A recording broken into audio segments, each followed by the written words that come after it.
Halo, saya Dr. Indah Widya Hening dari Departemen Ilmu Kedokteran Komunitas Fakultas Kedokteran Universitas Indonesia. Saya sekaligus merupakan Board of Fellow dari Center for Clinical Epidemiology and Evidence-Based Medicine FKUI.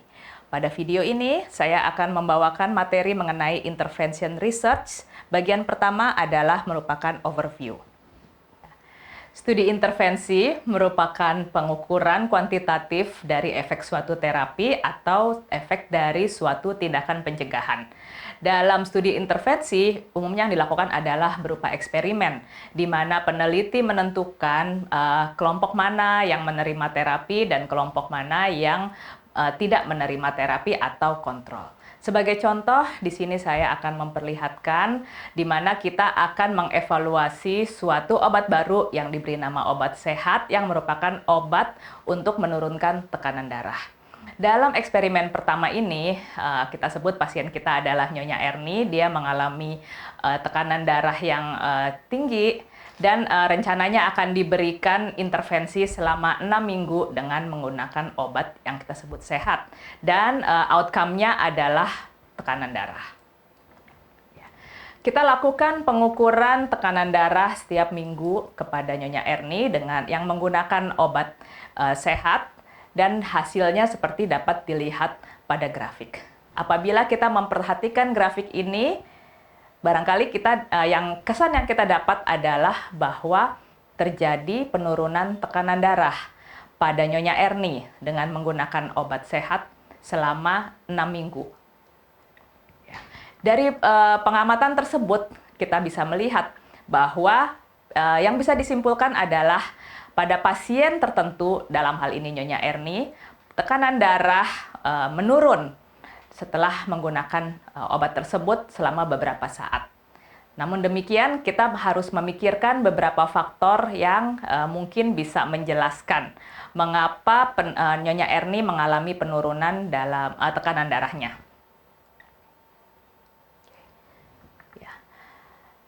Jadi, ada beberapa penjelasan dari efek yang kita observasi pada intervensi yang kita lakukan, di mana beberapa penjelasannya berupa ada faktor yang kita sebut sebagai regression to the mean, kemudian juga ada faktor perjalanan alamiah dari penyakit itu sendiri atau prognosis, kemudian juga ada faktor eksternal, faktor pengukuran, dan juga yang kita inginkan adalah bahwa penurunan tekanan darah tersebut terjadi karena efek dari obat tersebut.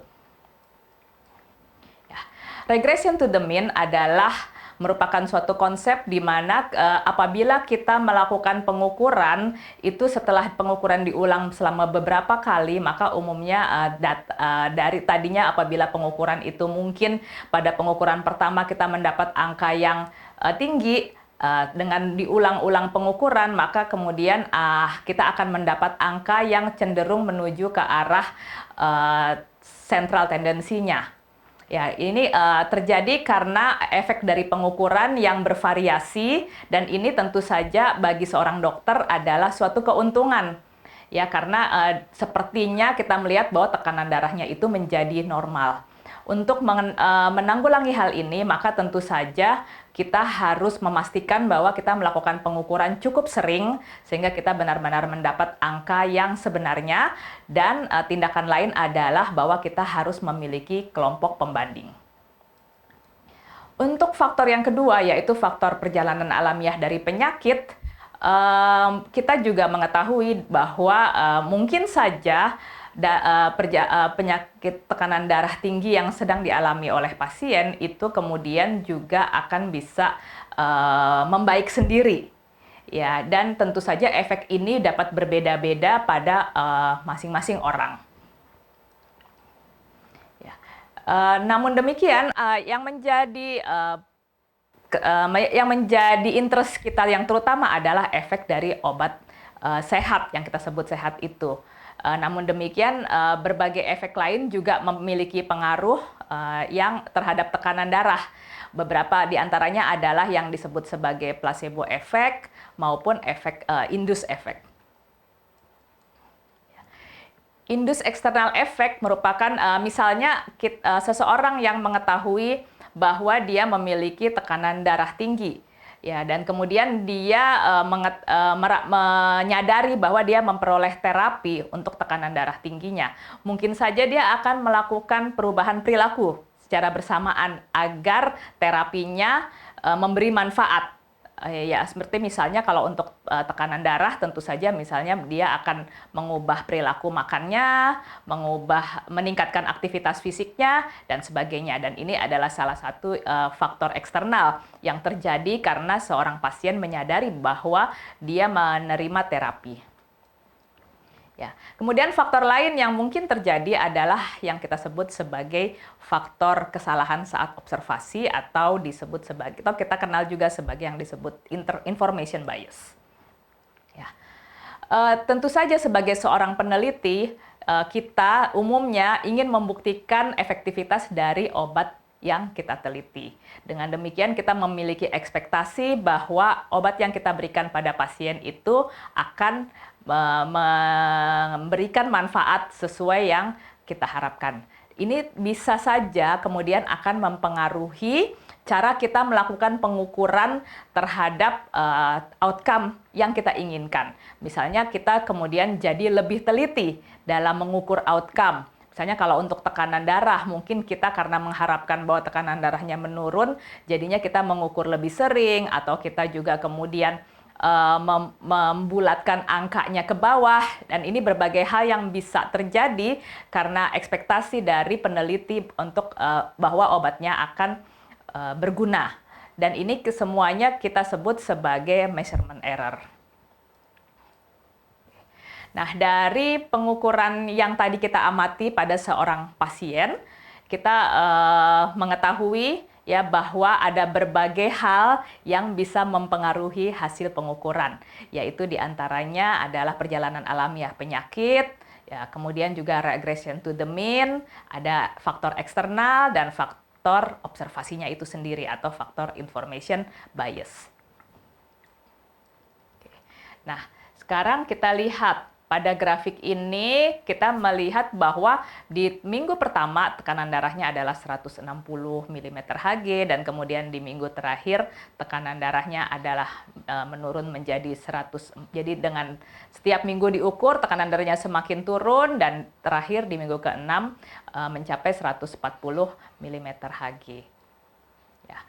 Nah, kita melihat jadi dengan penjelasan saya sebelumnya bahwa efek yang kita harapkan atau observe effect itu dipengaruhi oleh yang tadi sudah saya jelaskan adalah natural course atau prognosis, kemudian juga faktor eksternal dan faktor bias information. Dan tentu saja kalau kita melakukan intervensi, kita juga berharap bahwa efek yang terjadi adalah merupakan akibat dari efektivitas obat yang diberikan. Namun demikian tentu saja dalam penelitian yang menjadi interest utama kita adalah efek obat. Oke. Nah, bagaimana kita bisa membedakan bahwa efek yang terjadi adalah karena efek obat? Oleh karena itu, kita perlu memiliki pembanding dalam melakukan eksperimen. Oke. Nah, ini saya memberikan contoh suatu uji klinis yang klasik yang dilakukan sekitar 300 tahun yang lalu ya, yang oleh James Lin yang sangat terkenal karena dianggap sebagai salah satu uji klinis yang pertama kali dilaporkan.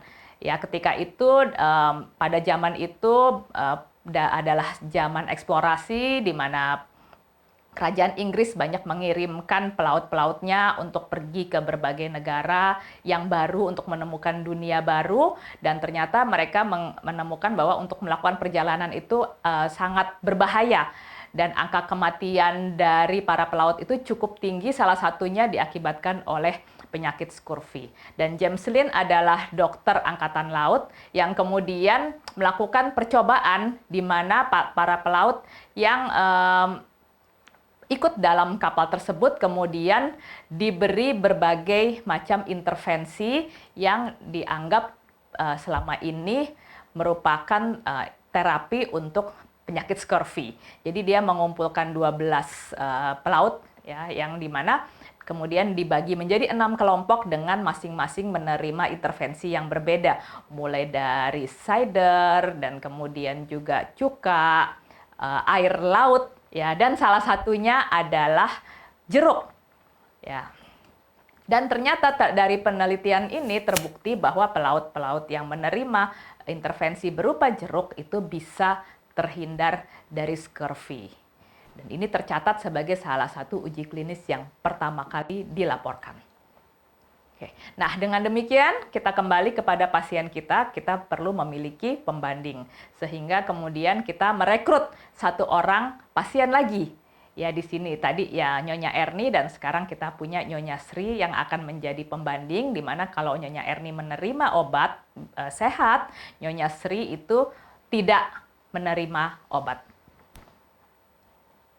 Kita melihat dari grafik ini bahwa Nyonya Sri juga mengalami penurunan tekanan darah. Ya, pada dari minggu ke minggu dan pada minggu ke-6 dia pun mengalami penurunan, ya, kalau dilihat di sini.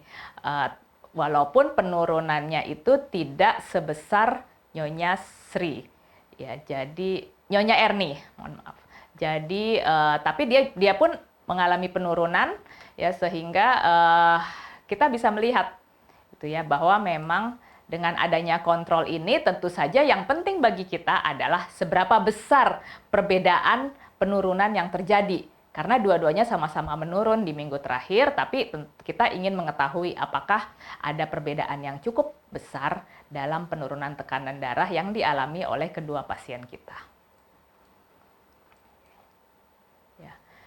Jadi dalam studi yang memiliki kontrol, memiliki pembanding, maka kita bisa melihat bahwa observe effect itu adalah terdiri dari faktor obat, terapi itu sendiri, kemudian faktor natural course, faktor eksternal tadi, dan faktor information bias.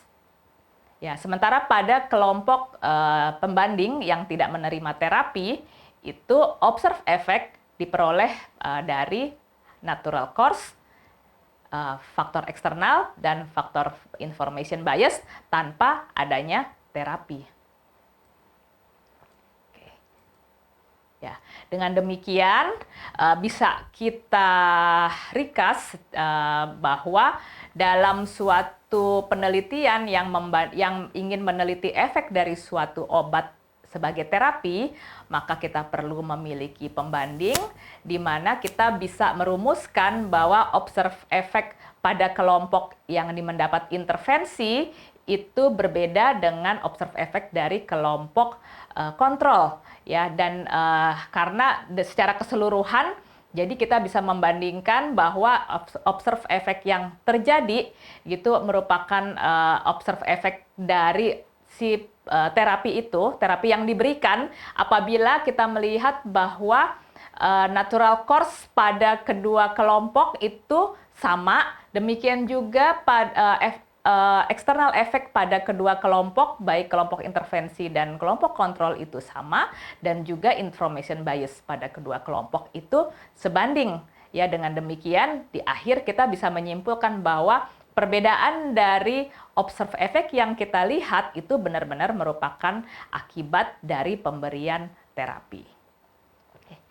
Baik, saya kira sekian dari video kali ini. Untuk video selanjutnya saya akan menjelaskan mengenai bagaimana mengenali validitas dari suatu randomized control trial. Terima kasih.